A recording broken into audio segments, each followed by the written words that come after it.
Marjorie. It's not. It's No, okay. we'll come back.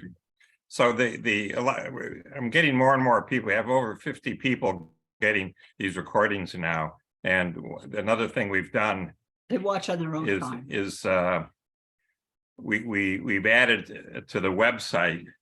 So we have basically 10 modules for this class. And so we've created a new tab called Synopsis on the main website, and you open that up and you'll see there's the syllabus and then 10 new web pages that are just summaries of each of the 10 modules there. And we're going to build that up. And the reason for doing that is that they haven't been polished up yet. They're still it's still a work in progress.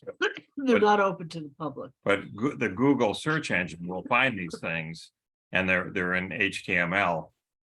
And this will start to get it to show up on the Google search engines, whereas most of the stuff on the website is in Adobe Acrobat, and Google can't do anything with that. So that's where you can look at the website for yourself and see what's going on. But are those pages live? Yeah, they're live now, but they're just make them live. Well, I looked at them and I said, let's just iterate off of them. Right. There's lots of things we have to still do, but Okay. So Stand corrected. The thing I wanted to cover tonight was I came across.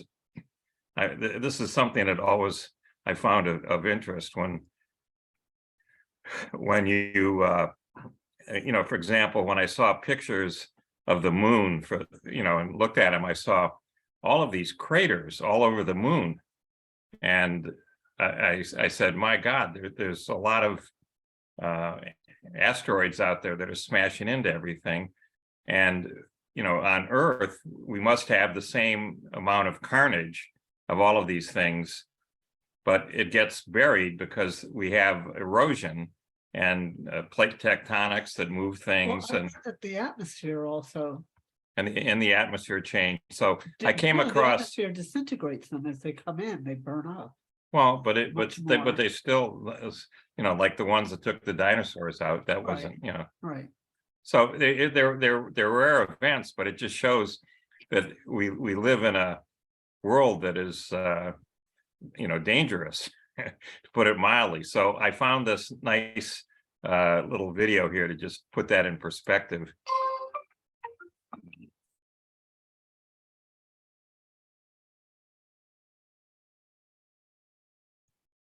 There has been some kind of a universal system at use in the ancient world. And these various cultural groups, whether it was the Egyptians or Sumerians or Mayans or the Hopewellians or the megalithic builders, had access to some universal system from some source that was outside their own cultural context.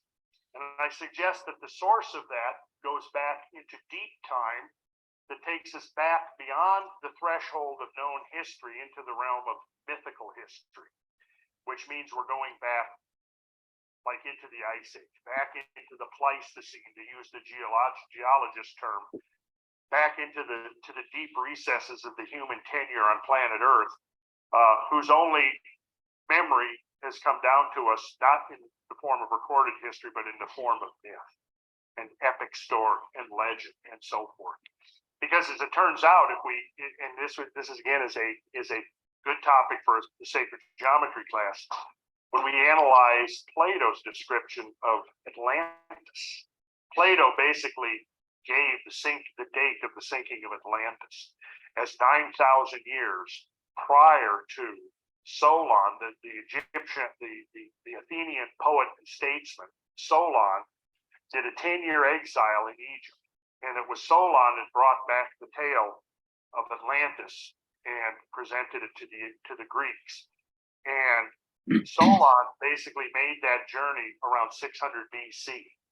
So if you add the 9,000 years to the 600 BC, we come up with a date of about 11,600 years ago for Plato's date for the demise of Atlantis. Well, it's very interesting that the date 11,600 years has been independently discovered by geologists looking at the tempo of various catastrophes that have occurred on Earth. And to those catastrophes is where I'm now going to turn. This mistake is costing Amazon Prime shoppers. Are you still using Prime? Because at this point, Catastrophes in the time of man, the tempo of global change. What I've done here is I've put a time bar that goes from the present right here. This is us now. This is today. Right here is May 3rd at 4 o'clock. The 4 o'clock. That's right here. And this is 150,000 years ago. The reason I used 150,000 years is that some of the earliest skeletal remains ever discovered of modern humans date back to 150 to even to 180,000 years. Skeletons that appear to be indistinguishable from a modern skeleton, which suggests that modern humans with presumably equivalent intelligence to our own were present on the planet at least this far back. So here we've got a 150,000 year time span. You'll notice this little red bar at the end. That red bar represents the span of recorded history, which is basically the advent of Sumerian cuneiform writing. So if it turns out that there were modern humans living through this whole span of time, why is there no history? Well, now you got to do is turn to these various things that I've put on here. These are events that have occurred. And I used a certain criteria for these events. And here's the criteria I used. I began studying the record of geological change, climate change, environmental change, and I focused on events that could be considered catastrophic. And catastrophic to the extent that were an event of an equivalent magnitude to occur now, it would basically end civilization as we know it. That's the criteria. What would be the magnitude of an event that it would take to terminate our modern industrial civilization? That's the criteria that I used. Then I began to search through the record of all of the events that would be of that magnitude or greater. And the events that I've found so far have been entered onto this graph, and they're listed all here. You can see them. How many do we have here? And this is not complete necessarily, but we have at least 1, 2, 3, 4, 5, 6, 7, 8, 9, 10, 11, 12, 13, 14, 15, 16 of them in 150,000 years. So at least 16 times in the last 150,000 years, there have been climate or environmental or geological catastrophes powerful enough that were they to occur today would essentially put us back into the Stone Age. Would essentially, if you think about some of the small catastrophes we have seen in the last few years, from the destruction of New Orleans to the great tsunami, to some of the big earthquakes that we've seen, New Orleans is still not recovered. But you've got to imagine what would happen if an event that was one order of magnitude greater than Katrina happened. By that, I mean 10 times worse. Let's say that we had 10 cities decimated to the extent of New Orleans. We could certainly recover from it, but it would be a major effort to do so. Now, what if we were talking about 2 orders of magnitude? Let's say, to put it into a rough equivalency, an event that could cause the decimation of 100 major urban areas. Could we recover from that? Questionable. Now let's go 3 orders of magnitude. And now we're talking about the equivalent of 1,000 major cities completely decimated. Okay, at that level, 3 orders of magnitude, that's what these are. Those are events that essentially would be 3 orders of magnitude. Once you begin to ponder this, it becomes apparent why there isn't a record, an extant record of what's been going on for the whole time that we humans have been here. Now, at this point, you probably haven't tied this in with what we've been saying before, other than I'll point out a few things to you that should be onset of the late Wisconsin Ice Age, 26,000 years before present. Remember the great year and the precessional cycle? Add about 80 years to that, we've got 26,000. Of course, 26,000 you could figure plus or minus a few centuries. Now, you come through that cosmic clock that I showed you, right? Halfway to the cusp of the age of Leo. 12,900 years ago, roughly. And what happened? We have something that happened 12,900 years before present. Onset of the Younger Dryas climate catastrophe, first phase of the megafaunal extinctions. Now here what I've done is I've entered some green dots. Now look at what the green dots are. The green dots are basically derived directly from the model of the Great Year, based upon cycles of 6,480, 12,960, and then 25,920. And you'll notice how high of a correlation there is between the tempo of events, the actual events that have been derived by scientists without any reference to this great year model at all, and the timing of these ages of the world. Remember the 6,480 years, that was the bull, the lion, the eagle, and the man. And according to the traditions, each of those seasons of the great year is inaugurated by some type of a great event, a transformative event, a catastrophe, if you will. And what I've done here is I have developed a data set that shows the correlation. It certainly seems from a study of this graph that these intervals, these event nodes, as I call them, the susceptibility of something happening goes up exponentially for a short period of time. Here's the analogy that I have used. You're out driving along a quiet country road. You've got it on, cruise control. You're kicking back. You're listening to some tunes. You're not paying much attention. You're talking on your cell phone. Not much traffic. Okay, now you come up to a major highway. Cars are like this. Well, you're crossing that intersection, and while you're crossing that intersection, now suddenly you got to put your cell phone down and start paying attention, because if you don't, you're going to get T-boned, right? Well, obviously, you've got your whole journey, and each time you cross an intersection of a major highway, the potential of a catastrophe increases considerably over what it would be while you're out there on the lonely country road. Well, you see, our planet is on a cosmic highway around the galaxy. And we're now beginning to understand the fine structure of the galaxy, and we realize that there is a pattern and an order to it. And there's a tempo of these orbital revolutions. There's a tempo of the galaxy.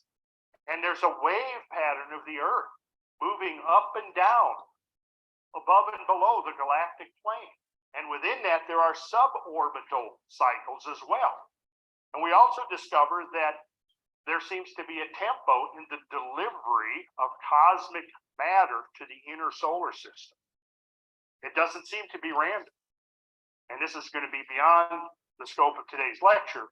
But what I'm getting at here is that the evidence now supports the conclusion that the delivery of cosmic material and energy, the energy pulses that would be affecting Earth, are non-random, that they are on some kind of a cosmic timetable, a cosmic tempo, if you will.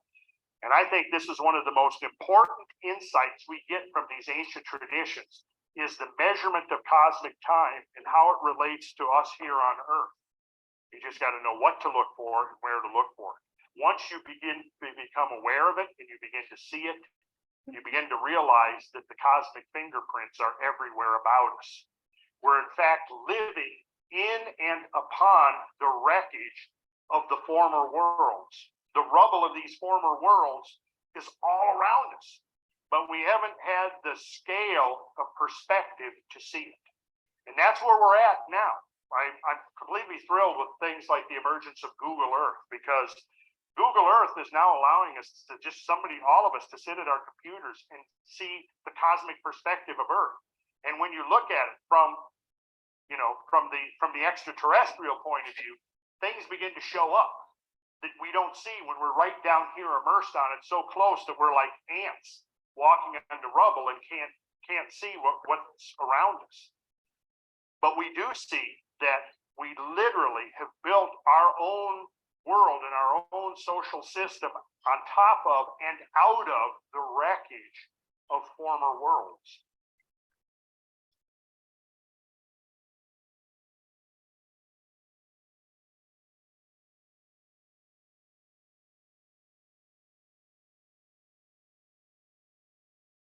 So I put this in because let me get out of screen share here. Oh, wait, I'm gonna do this one. I put this in because we touched on that great year before and how it showed up in Hamlet's Mill with the procession. And, here's a different slant on that, suggesting that there's a lot of cataclysms that take place that are associated with this, probably due to again, a lot of stuff orbiting around the sun that we're not aware of, that comes in and creams us. It isn't simply the Earth and Moon. Mars has the largest volcano and crater in the entire solar system that we're aware of. Mars got creamed by something, and so it goes. So Marjorie's got something here.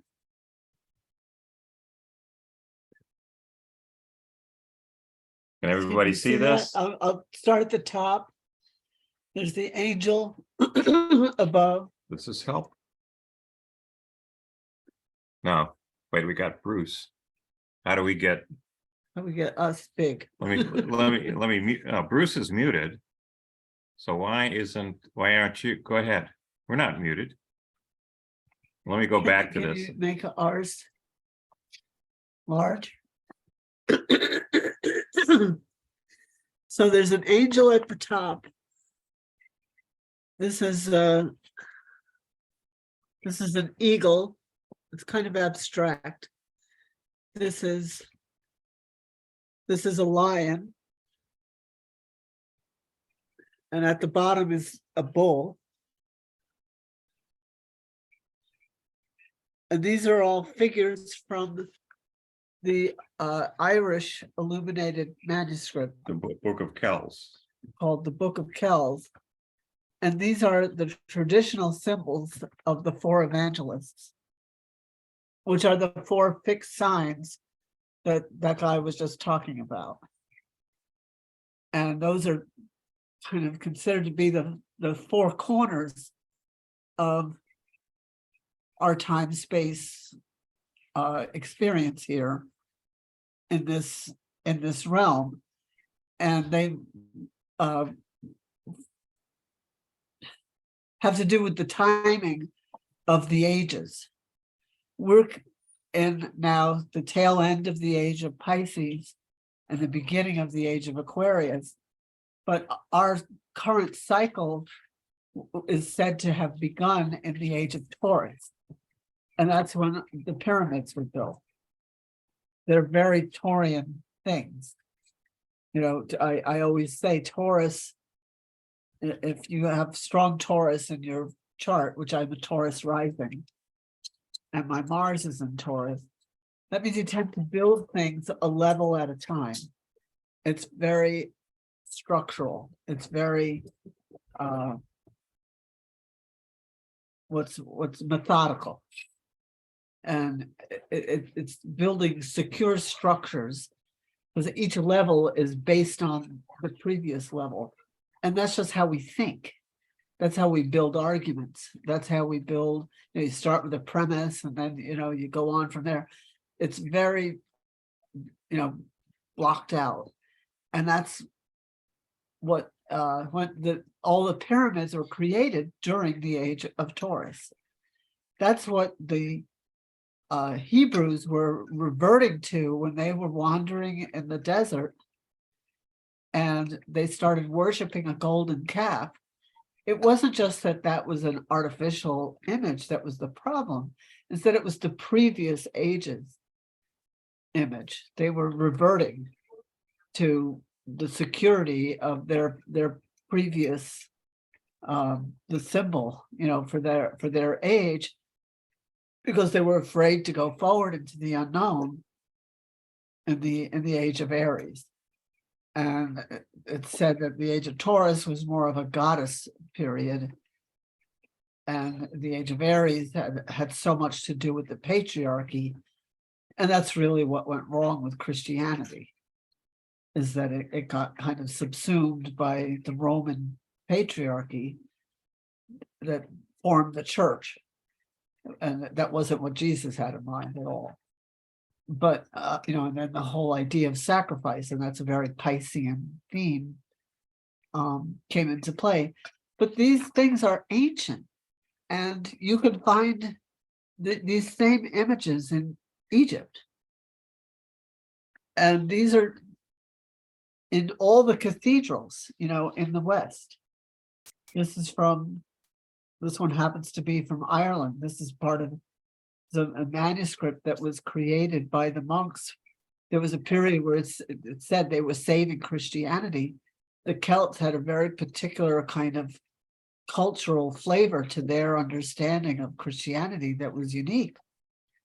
And they were blending it with their older Celtic symbolism.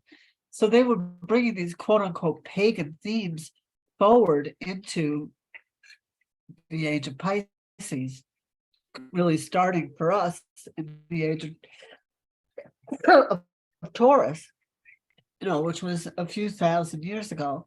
But before that, the records do seem to be destroyed, except in the form of stories, like the guy was sharing about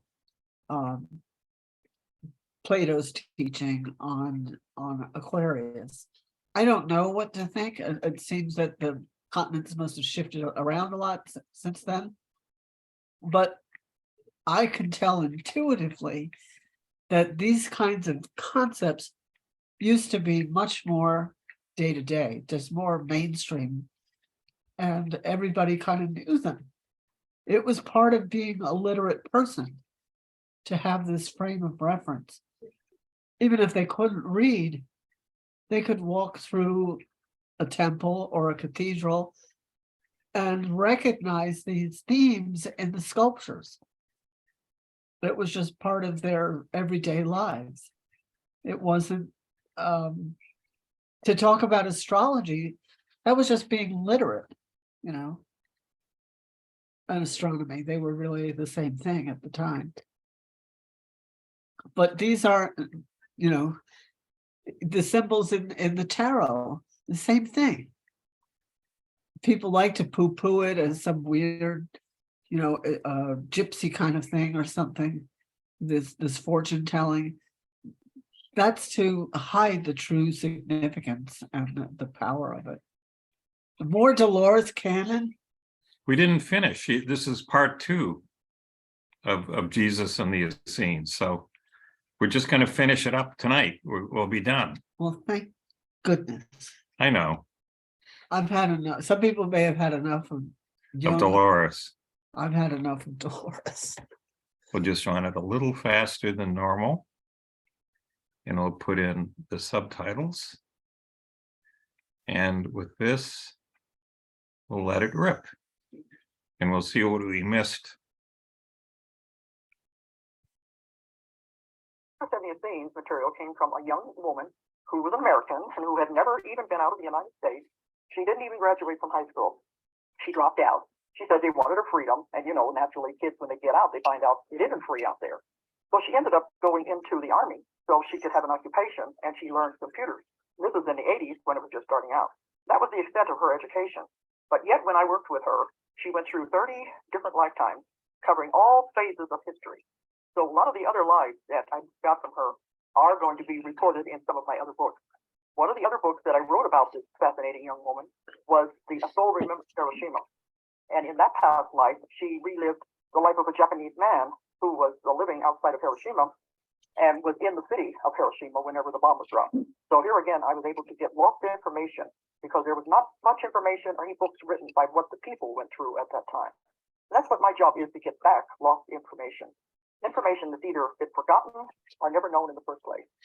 Or we've had bits and pieces, and a lot of it's been changed, as applies to the Jesus material. And what is told in the Bible is not even half of the story. There's a whole lot more to the story that has never come down to us. And some of the parts of the story, I believe, are so beautiful and so full of miracles and wonder that they should be in the Bible. But a lot of it has not come down to us. A lot of it was removed or never inserted in the Bible in the first place. And remember, when I'm doing this Jesus material, I am very respectful of people's belief system. And I'm not trying to go against anyone's belief system. But this is just adding material to what they already believe, realizing that you don't have all of the story.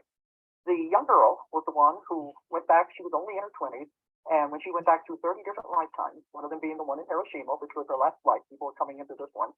And we took her back through time, jumping back like 100 years at a time. And that's why we ended up with so many lifetimes. I just didn't know what I was doing in those days. And I thought, well, it'd be an interesting experiment. Of course, now I know, and you're going to find out when I do board talks in the future. Now I know time is not linear. It is really parallel times and parallel dimensions, and things are all really all existing at the same time. But in those early days of my beginning, I was still thinking everything was linear, like 1 year after the other, 1 month after the other. Our linear way of thinking, the way we go through life now. And I still prefer to think of it that way, because otherwise it's a little too complicated for a poor little brain. But I was jumping her back and back and back until finally we came to this life where she was an esteemed teacher. This is a frontal hairpiece that we are going to show you step by step how it's used for anyone with a receding hairline. And I have my cameraman. And at the time, I knew who the Essenes were, because I remembered when they found the Dead Sea Scrolls in Qumran, in the caves by Qumran in Israel, back at the end of the 40s and the beginning of the 50s. And they said it was the greatest discovery in the history of mankind, because it was the earliest known manuscripts, I guess you would say, of the Bible chapters. So it was a very valuable find, and the scholars all gathered over there, and they were trying to interpret these. But that's when everything began to go downhill, because they began to find out that what they were finding in these old manuscripts was contradicting what the church was teaching. It was contradicting what was in the Bible. And when I did my research to write the book, Jesus and the Essenes, I had to read every book ever written on the Dead Sea Scrolls. I do this when I do research. I do a tremendous amount of research, and I read every book ever written on the Dead Sea Scrolls to find out what they were coming up with. And one of them said, I wish it would just go away and come back in another generation, because it was contradicting what they had been taught. Now, there was a board of people who were going over the Dead Sea Scrolls, and the ones they found, piecing them together, because many of them were in fragments, and trying to translate. They were very fragile. And as they began to get this, there was the board put up of different people who were the ones in charge of this. All of these were theologians. They all belonged to different churches. There was only one who was not a member of the church. And he was the one who revealed the real stories of what they were finding. He let things leak out too soon. They didn't want people to know these things, because they were really getting frustrated and confused about it. They were questioning their own belief system. This man began telling people what the scrolls they were translating. And he wrote several books. His name is going to come to me in a minute, because I wasn't prepared to mention it. Usually in a lecture I have it at the tip of my head, on my mind, but it'll come to me in a minute. But he wrote several books about his versions of what they were finding in the Dead Sea Scrolls. Well, when they found out that he was leaking this information, they put him off of the board. And he was never again allowed to even see the Dead Sea Scrolls and have any part in it, because they didn't like the way he was telling it too soon. And that way, we were able to get a true picture of what they were finding. But the rest of them all said, no, we're not going to reveal it. So it was like it was all shut up back in the caves again. Everybody kept thinking, what happened to this wonderful discovery that they said they had found? The greatest discovery in the history of man. What happened to this discovery? Well, there was no more heard about it. It was only in the last few years, they said after 40 years of people saying what's happening, that finally they're beginning to release some more of the information. And I can believe it's probably very select, very just pieces of it that they're allowing people to know about. But one of them said, this can't be. There was Christianity before Christ. And, the church has always said it all began with Christ. And that is not what we found. He actually got his teachings and his learning and his information from other groups, especially the mystery school called the Essenes that existed at that time in Qumran. He was taught by people. He was taught by the wisest teachers in the world. And this is where his knowledge and his abilities came from. But the church wanted people to think he disappeared one day with all of this knowledge and ability, like he came straight from God. That was not what happened at all. He was taught by people. And this is what I found when I was doing the regression and putting it all together for the book. And it was later, after Jesus and the Essenes had been printed, and it had to come from England. Because I was trying to get this published at a time when there wasn't any New Age bookstores. It was in the 80s, and in the regular bookstores, they only had one more small shelf reserved for this kind of material. It was very difficult to get this kind of material printed. But everything has to happen in its time. So it ended up, the book Jesus and the Essenes was printed in England. And that's the way it had to come. It had to come into the back door to get into America. So, but the book was finally published. My publisher knew he was taking a chance. He told me he was. This was Alex Bartholomew, and he was with Gateway Publishers in England. And for many, many years before that, he worked in America. And he was the one that was responsible for publishing Jonathan Livingston Seagull, the masterpiece that is now, they're trying, they was into a movie, and they're trying to get Richard Bach's Illusions now into a movie. But that was the original. He said at that time he was taking a chance because everybody said, this is a book about a seagull. Doesn't make any sense. You're going to take a chance on that. But he was always willing to take chances, and his paid off when he was in the United States, and he was responsible for publishing Jonathan Livingston Seagull. When he founded his own company in England, and he'd been there for many years, and that was when he decided, he said, to take a chance on me and my book. He said, Jesus and the Essenes. He wasn't sure how it would be accepted. He thought people might ridicule it. They might not understand. They may not understand the methods that it came about through hypnosis, because this was in the days there wasn't much of this going around. But he said he decided to take a chance. Well, when he did, to his amazement, the book took off, and it went through several printings in England before it is now returned to the United States. And I have the rights back to it now, and it's being printed in another edition in the United States. But he always told me it was such a fantastic book. Well, after that, one time he called me and he said, "Do you have any more material about the life of Jesus?" And I said, "Yes, I did. I had been accumulating some after that book was written." And he says, "Write it." And he said, "I don't think you're going to be able to surpass a masterpiece." So I began to put together material that was other material that I got from two other women. Now, Gita Essenes was the young girl going back to a lifetime where she was to be one of the teachers, the Essene teachers at Qumran. And she was one of the ones that taught Jesus and John the Baptist in their early days, all of the material they learned at Qumran. She was a master of the Torah. And I had to find out what all of this was. And I talked about this last week, of what that was. That's the first type of the Bible. And it talks about those Jewish laws. And that was what she was in that past life. In this life, she was Pentecostal, and I said she had never even finished high school. But here she was giving us Jewish teaching, theology, and Jewish culture custom. But then I had two other women that I was working with after that book was published. And they told us what it was like to be with Jesus when he was on his ministry, giving us totally different slant. Jesus in the Essenes is a masculine energy. They walk with Jesus is a feminine energy.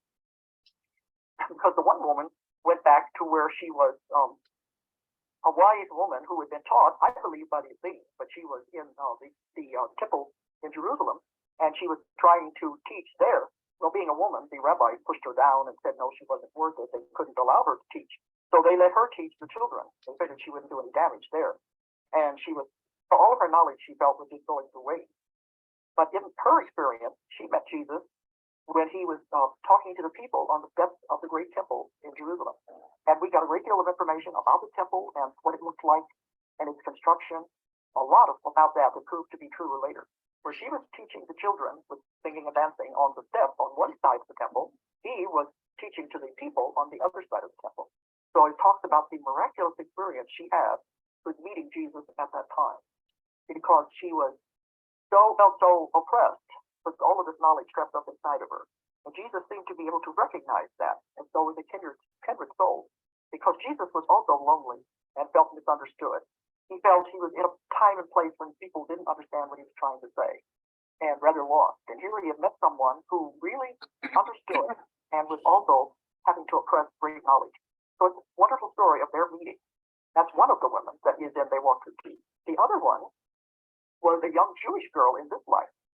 She was raised Jewish, didn't even know anything about the story of Jesus or about his life or anything. So that was amazing that she was giving me the finishing up stories that she didn't even know, finishing the last pieces of a story she had no knowledge of. But to me, that gave it more validity, because it wasn't like a Christian person saying, "Oh, I want to go back and look at the time of Jesus." This was a Jewish woman who had no idea about any of this.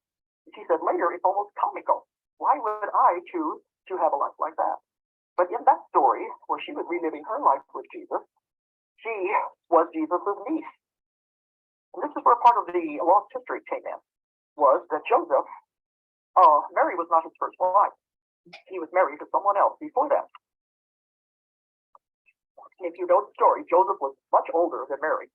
She was only about 16 when Jesus was born, and Joseph was a much older man. So it couldn't be hard to believe that he had had another wife. And the wife that died is where the story came out. And it was later that he got with Mary, and the story of the birth of Jesus came about. But when he was married to the first wife, he had a son by her. And this son was called Joseph, which went along with the tradition over there. The first son is usually named after his father. And this son, Joseph, lived in Jerusalem. And where Jesus was a carpenter, Joseph worked with metal. And so the two of them would work together many times. And he would come to this brother's house in Jerusalem and meet there and visit with him. He said the rest of the family didn't have much to do with Joseph, Mary and her siblings, because, Jesus had about 9 brothers and sisters altogether, which is another thing the church doesn't really like people to know about. But these other siblings in the family didn't have anything to do with this older brother. But Jesus wasn't that way. No matter how old you are, no matter what genes you are born with, this breakthrough science reveals how this. Whenever he would come into Jerusalem many times, he would stop and visit with him, and they worked together. Well, this girl went back to the lifetime where she was a child of Joseph, a young girl.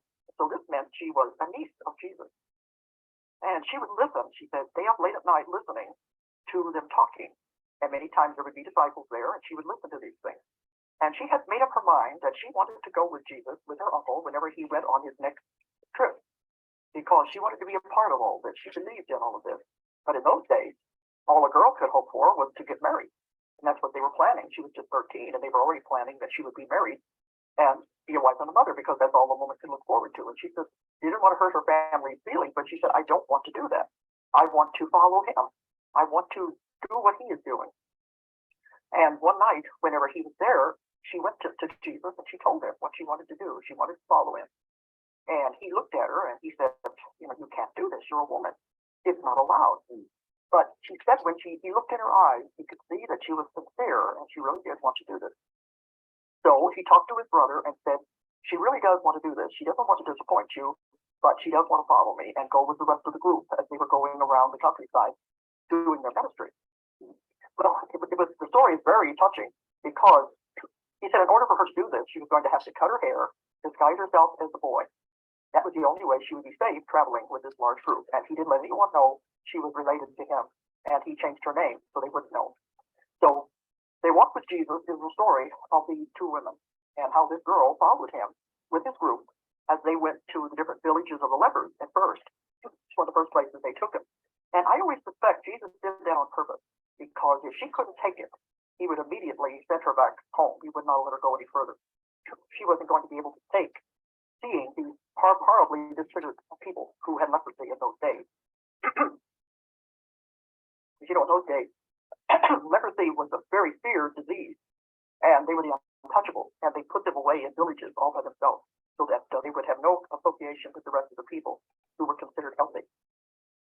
And I think he took her there first just to see her reaction, because it would have been a terrible shock for a young girl to see these things.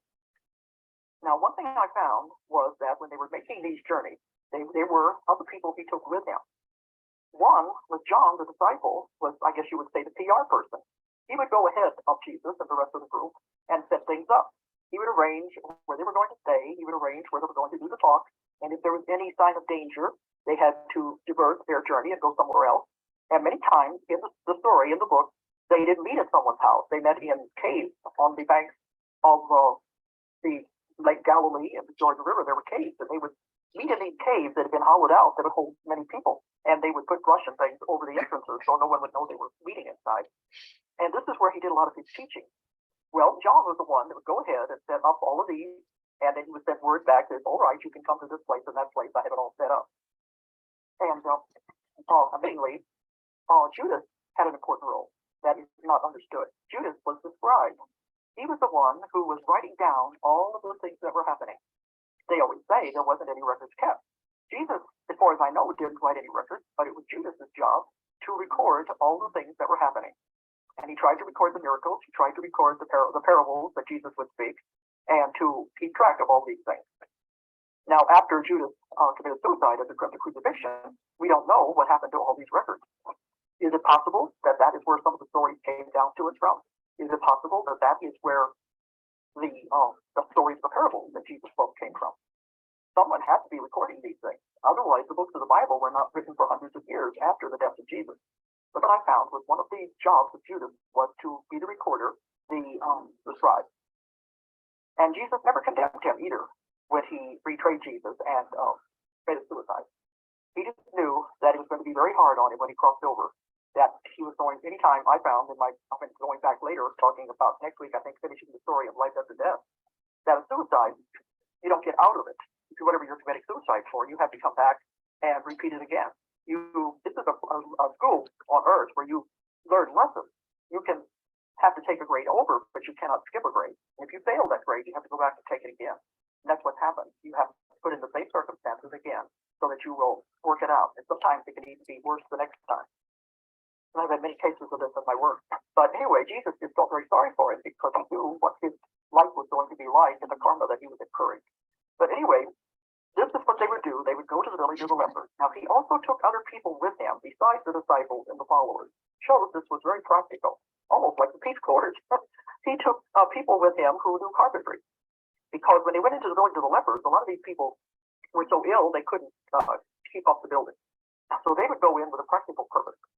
And they would be the carpenters who would make the repairs on the houses and try to make sure everything was okay. He also took some women with him. He liked to take physicians when he could, but they were not always available. But he took women who had knowledge of potions and medicine, especially different powders, and how to make bandages and to baths and things that to be put on these people, their open sores. So it shows that he did not rely on his own ability. He was practical. He took other people with him who could help.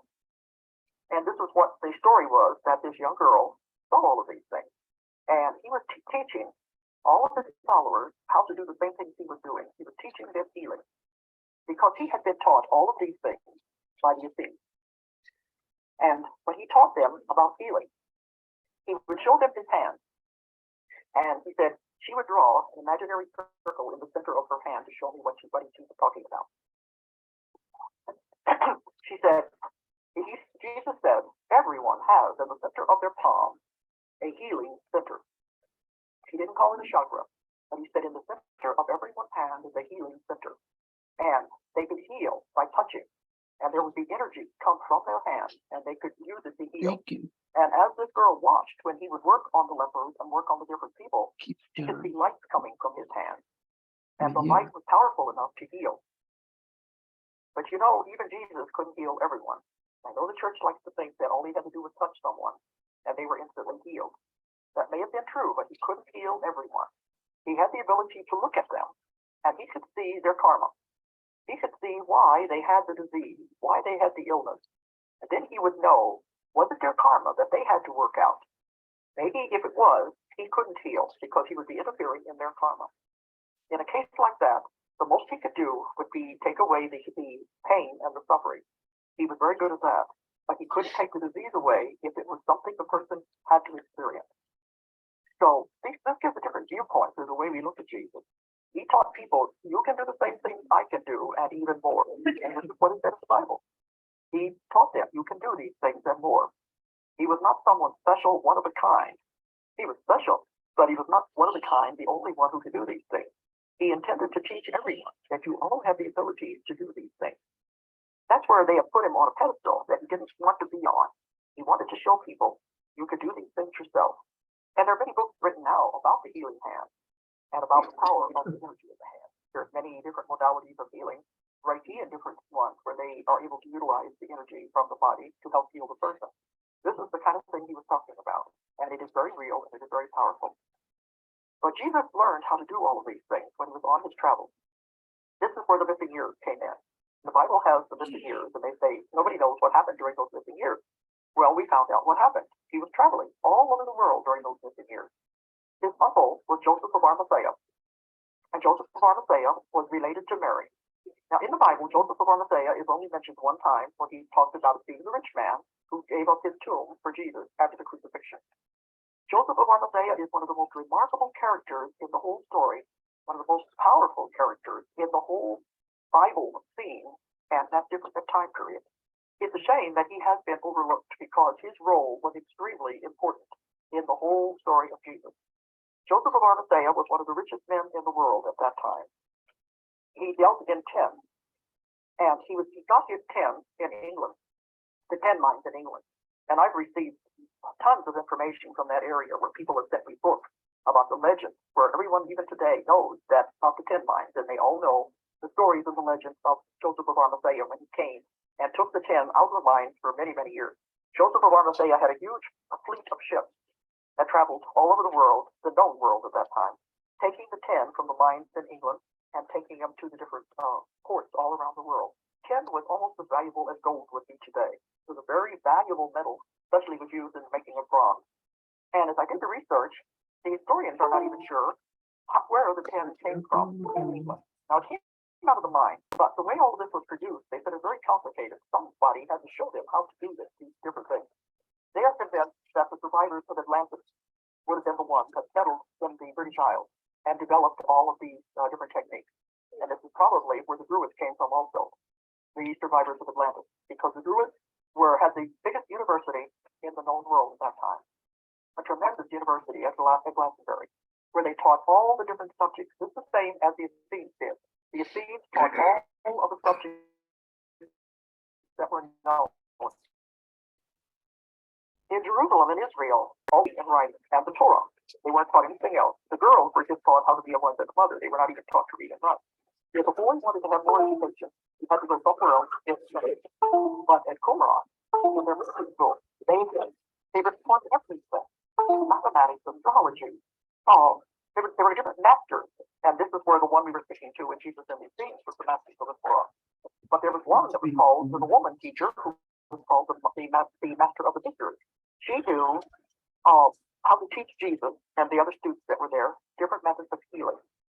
And they said when you completed all that was taught in Qumran, which was supposed to take about 20 years, most students came in and focused on one subject, like mathematics or astrology.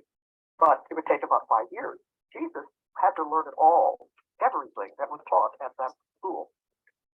And they said when you completed all of the courses that the Essenes were teaching, you would even know how to raise the dead. Those were for the highly advanced evil students that took all of these courses. So Jesus was exposed to a tremendous amount of knowledge just with the Qumran alone. But in between there, Joseph of Arimathea was taking him to all the other wise teachers of the world. He was taking them under the disguise and traveling with his uncle, because his uncle had to go and trade in these different countries. And Jesus went along with him under that disguise. And when Jesus was young, Mary would also go with him. She would accompany him on these trips.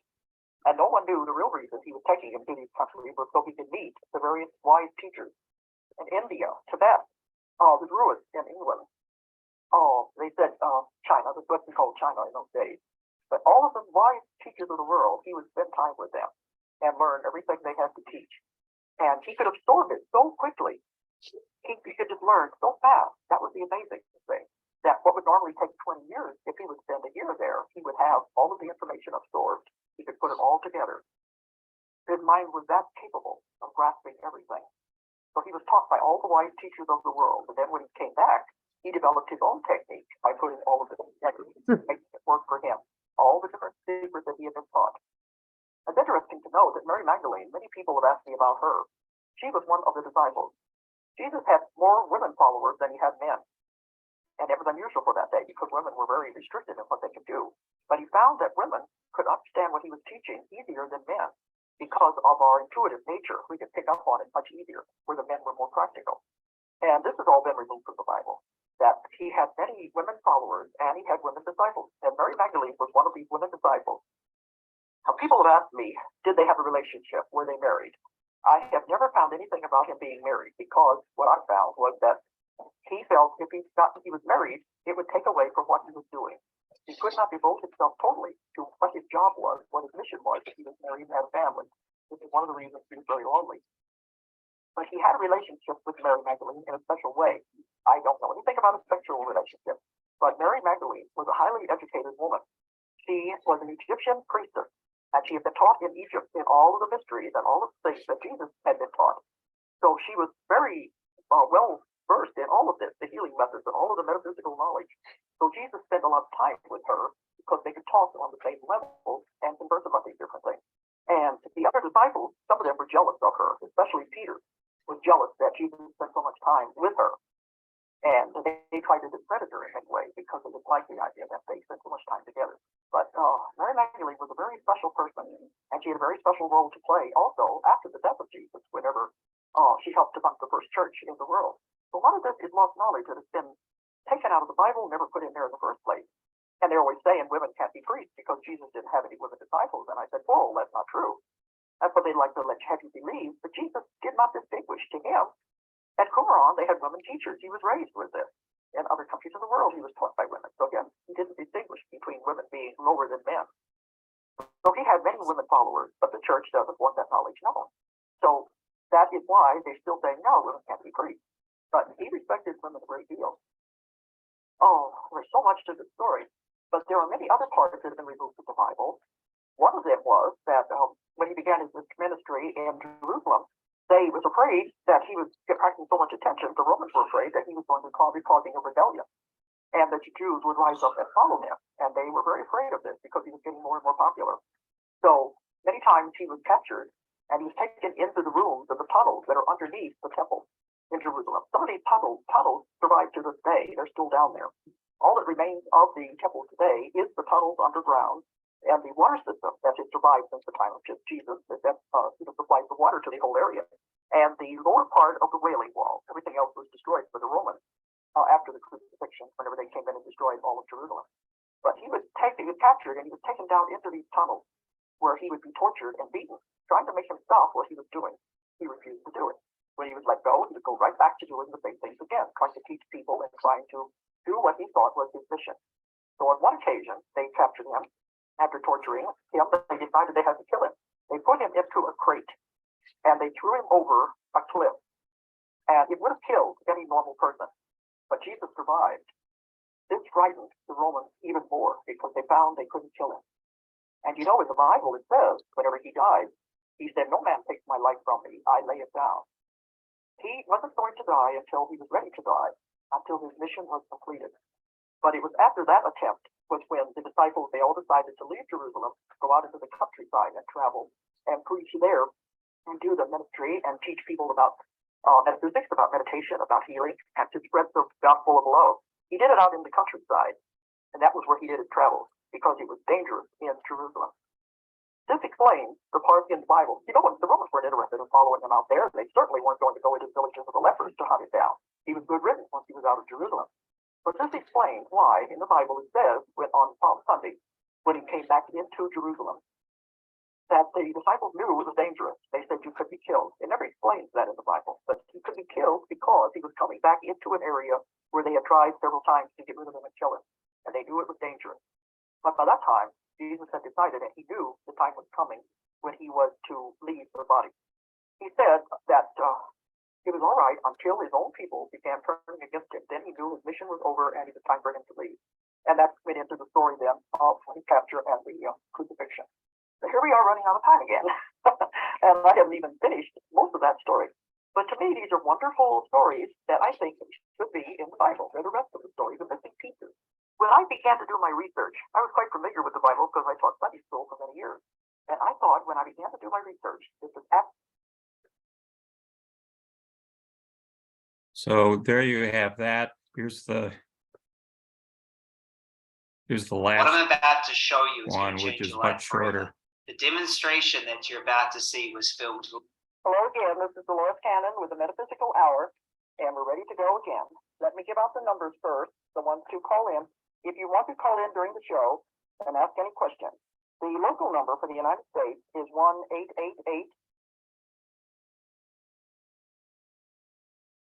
These things are never in the Bible. But they began sending me books, and the one book that I think is very important is not very many copies out there that they sent me. It's called The Drama of the Lost Disciple. The Drama of the Lost Disciple. I don't have the author in front of me, but in our website, if you want to communicate with us, we can put you in touch with the publishing company in England. When I first read this book, I was blown away. It is based on solid fact where the author went to Rome and to all the other places where the records were kept and went back into old records. He found letters, books, stories. He found all of these things that the church had access to, but decided never to include them in the Bible. And everything that he has reported on is based on very ancient facts. And after I read the book, we contacted the publishers in England because I wanted to handle the book in America. And they said they weren't interested. They were a small company and they were just going day by day, filling the orders as they come in. They didn't want to increase their market. So what I did was make a copy of the information about the book. And when I'm doing lectures on Jesus, I have it available if anyone wants to get this book directly from the publisher. But has anyone ever wondered what happened to all of the other characters in the Bible after the crucifixion? They never really go into all the stories. What happened to the rest of the disciples? What happened to Mother Mary? These things are never in the Bible. And what I found out was that the Fifth Council is when they decided to write the Bible. They said they had access to thousands and thousands of letters, books, articles, all kinds of things. And this is what they compiled to make the Bible. A lot of people don't like to think that. They like to think that they like to think that God wrote through the people who wrote the Bible, that they wrote them and it was actually like God was writing the entire Bible. Actually, the Bible was written by man because it was put together by these people at this council.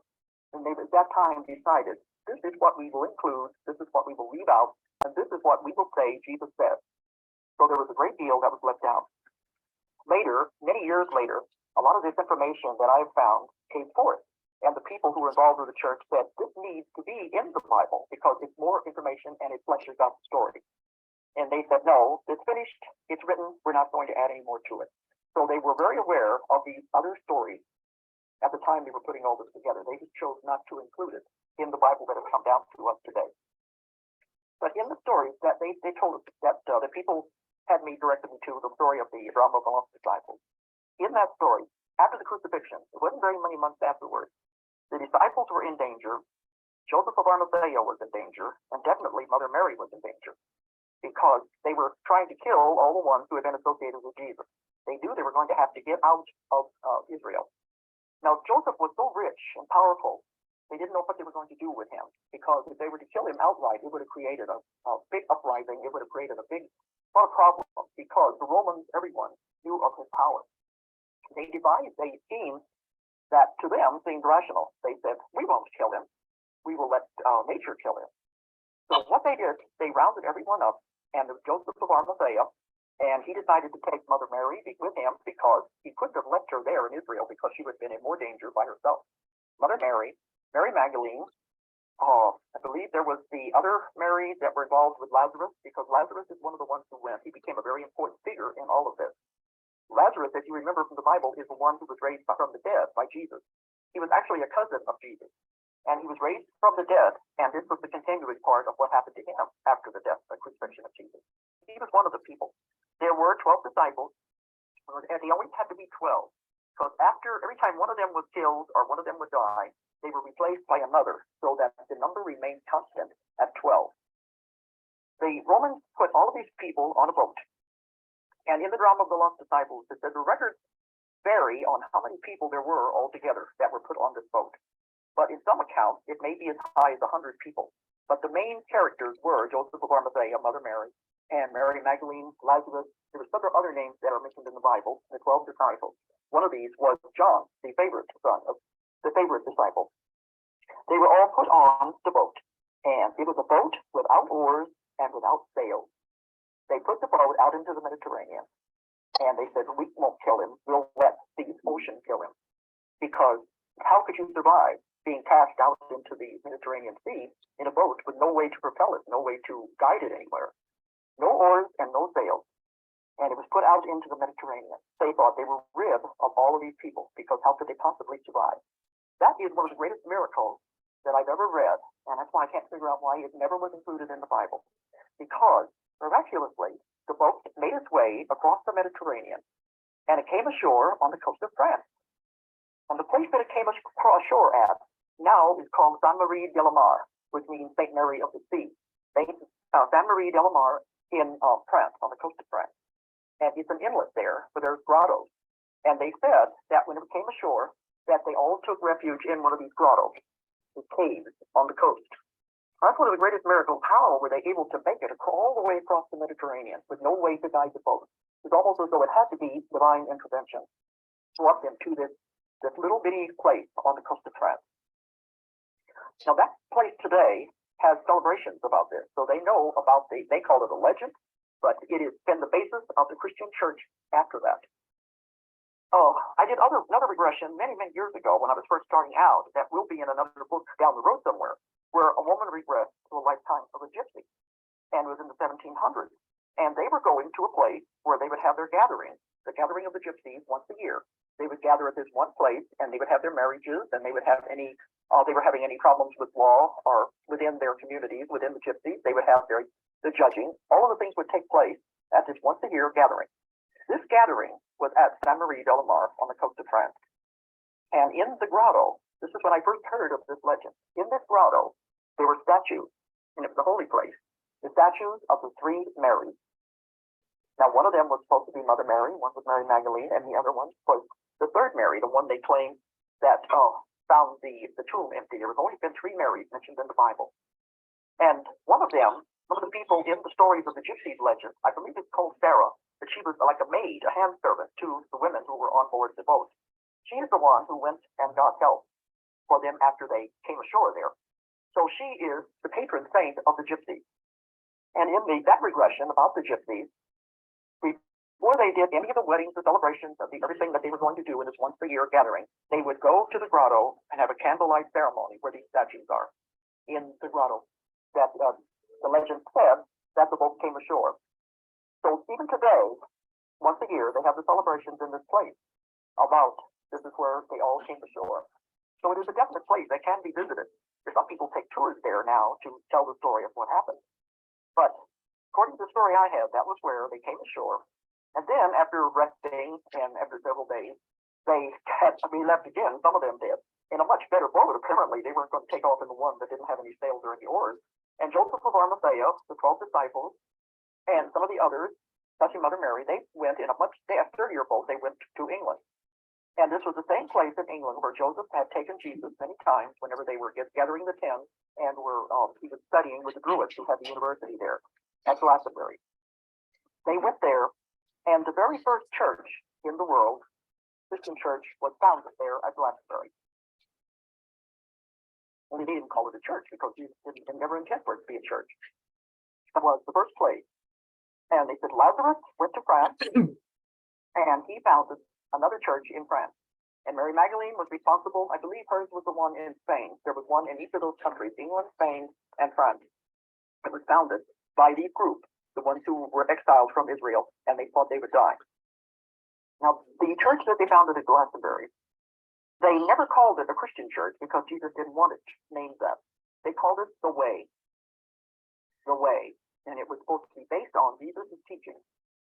And the way it was supposed to have been done, the way he wanted it to be done, there was never supposed to be any one person over the entire organization. It was not supposed to be that way. They would meet during when Jesus was doing his travel all over Israel, in those areas. They would meet at people's houses, different places, and different people would get up and they would lecture. They would talk about what they do. They would talk about meditation teaching. They would show how to go into trance and how to meditate. They would show how to heal. These are the things that Jesus was doing, and this is what it was supposed to be. Just having meetings anywhere you wanted to, in people's houses or anything, and anyone could get up and share with the people there. There would never be any one person over the whole thing telling anybody what to do. This is the way it was supposed to be. And if you read the Bible carefully, you will see Jesus said this was the way it was supposed to be. There was not supposed to be anyone like a pope or bishops or anything that would bring down laws and say this is what you must do. You cannot deviate from this. That was not the way it was intended, and the Bible even says that. Of course, these are the parts that they don't ever talk about in church. Now, here again, I'm not trying to offend anyone's belief system. I'm just laying out what I have discovered, and I always want people to think about these things and make up their own mind. Never give your power away to anyone. Use your own mind to decide what it is you want to believe. But Joseph of Arimathea, Mother Mary, and the 12 disciples were all at the base, I guess you would say, the central base at Glastonbury. And they began to send out what we would call today missionaries all over the different areas. And they went out to share Jesus' teaching with the areas at that time. The reason why Joseph of Arimathea went there into England, not only because of his connection with the pen mines, that he was very well known there, and the Druids knew him very well, but he was also connected with the ruling families in those areas.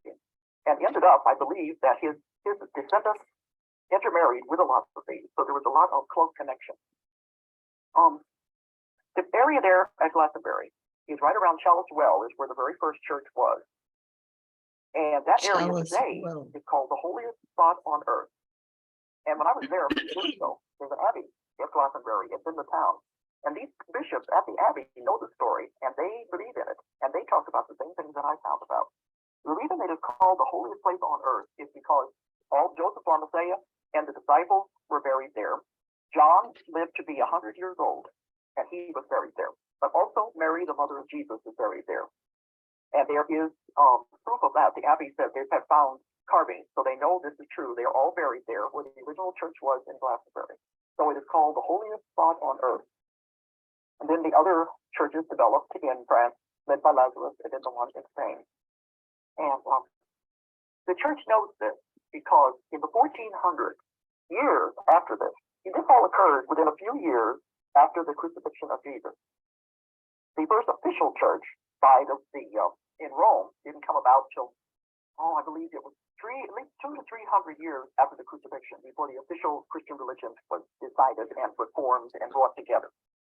200, 300 years after the original church was founded at Glastonbury, France, and Spain. The church knows about this because in the 1400s, these are official records. They had arguments about this. They wanted to settle it once and for all. Where was the first church founded? There was an argument whether the one in England or the one in France was the oldest. And it was decided it was the one in England. It was only a matter of a year or two on the difference. So these are a matter of official records. They do know that this is where the actual Christian religion began by the direct followers of Jesus at that time. Another interesting fact that's come out was they had the whole history of what happened to all of these people and what happened to each one of them.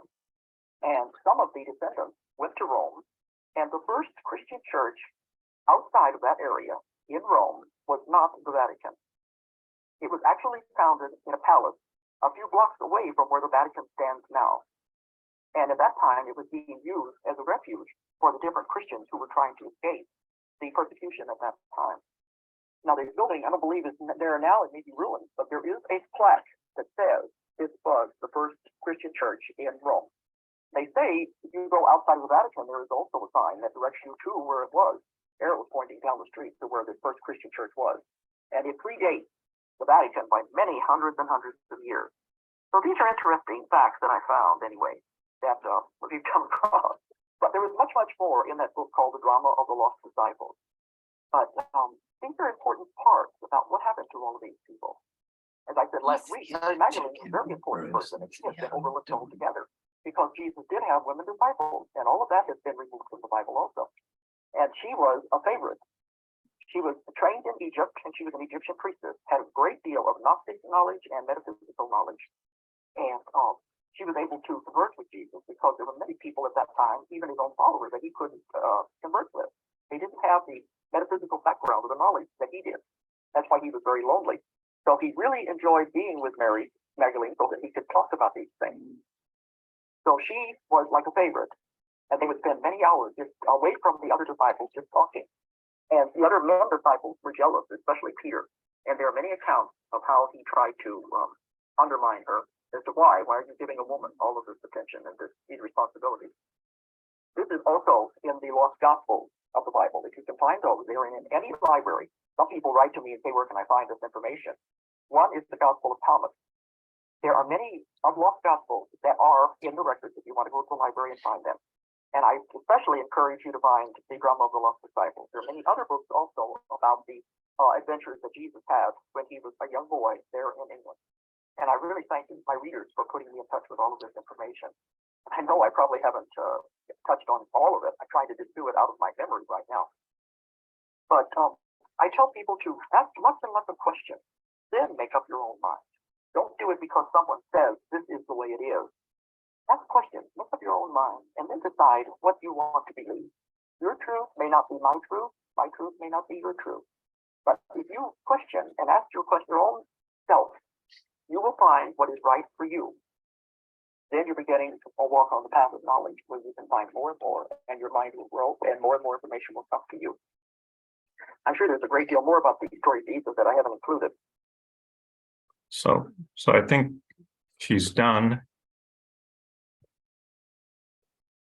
Yeah, there was a whole stint there, Bruce, where Joseph of Arimathea took Jesus to India. So he was in Benares and was meeting with a Brahmin, and then he went to Nepal or to Tibet, it wasn't clear, and spent a lot of time there. And then he was like 24, 25, he decided to go, it was time to go back to Palestine. Does you know, does that ring true with anything that you were taught along the way? Oh, you're muted. I muted you.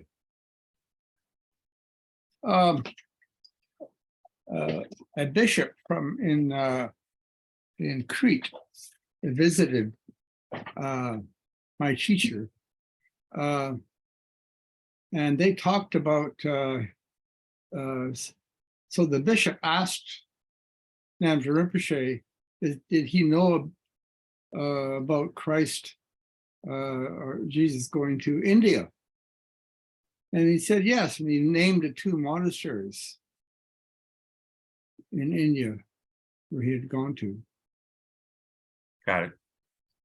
And Tibet, or was one of them in Tibet and one of them in India? From both of them were India, as far as I know. Okay, yeah. No, apparently he was preaching equality, and you know that all men are equal, all people are equal. That doesn't work with the Brahmins. The Brahmins are on top, so they were basically plotting to go kill him, and he had to hustle to get out of there, and he made it to Tibet as a result. Right, but also the bishop said that Jesus going to India was in their tradition. I've heard that too. What does that mean in their tradition? Meaning, Well, their history of Christ, their records of Jesus and where he traveled, right, included India. Yeah, there was a guy in the I want to say 1850s, something like that, who went to Tibet, and he befriended some of the people in this one particular monastery, and they showed him these records that showed that Jesus had been there. And then he came back to Western Europe, and this other guy said, well, I'm going to go check it out. But he was much more abrupt and much more Western European, and I'm really superior to you, and so forth. So when he went to the monastery, the monks sized this guy up, and they said, this guy is not really any good news for us. So they told him, well, what are you talking about? We don't have any records here. And so then he went back to London, and he started blabbing about, I went there and saw for myself, and they said they have no records. And the other guy was quiet, but he just pointed out what I just said, which was they probably didn't want to share anything with you, and so it goes. Yeah.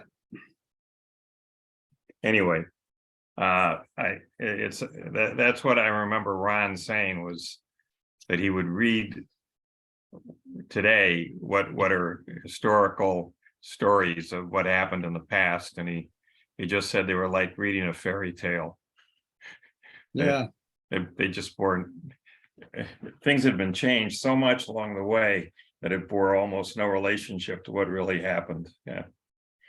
So anyway, I just wanted to cover that piece of Jesus and his life, because again, he's a very seminal person and clearly very enlightened in the scheme of things. And here we are talking about him over 2,000 years later. And he was, penniless in his life, but he was able to plant these ideas, and that to me is pretty amazing. Really. That he could do that. I like the idea of him absorbing from all these different traditions and cultures. I like it that he was like a student of life in that way, and Well, yeah, and that he that was, these were the best teachings that every culture had to offer, and that he saw himself as amalgamating them and Right. not just creating something new, from the whole cloth out of, the ethers, but he was studying at the feet of all the great teachers that he could find. and he's not trying to say that this is no good and this is better than that. That never happened. He just kept talking about the way, and how important it is to love yourself, love your neighbor as yourself, and that then you'll be able to go, get through these things. And Right. the in Qumran, in the book, when she's talking about the teacher who taught Jesus and John the Torah, you're left with the impression that they really were survivors from Atlantis that had landed there, and so they had a lot of incredible knowledge. And one of the things they had was they had a metal model of the solar system with all of the planets running around the sun, so that you could imagine having a metal globe and then having an arm come out, and at the end of it was a ball, which was Mercury, and then there was another one for Venus, and so forth. And of course, when the Romans went through Qumran in 70 AD, they just destroyed everything. They didn't leave a toothpick there. So we're never going to see that. But that was just an example of what Jesus was learning, the planets running around the sun. Pre-Copernicus. Yeah. Right. Well, it's not clear how many times we've learned and forgotten this stuff. Right. The Hopis say we're in our fourth age. Who knows? But Right. no. Anyway, that's all I wanted to cover for tonight. So next week we'll cook up something else, and we're working on the website. And so Alrighty. let's see where it goes. Have a good. Alrighty. Okay. Thank you Bye-bye. for bearing with us. Thank you. Yeah.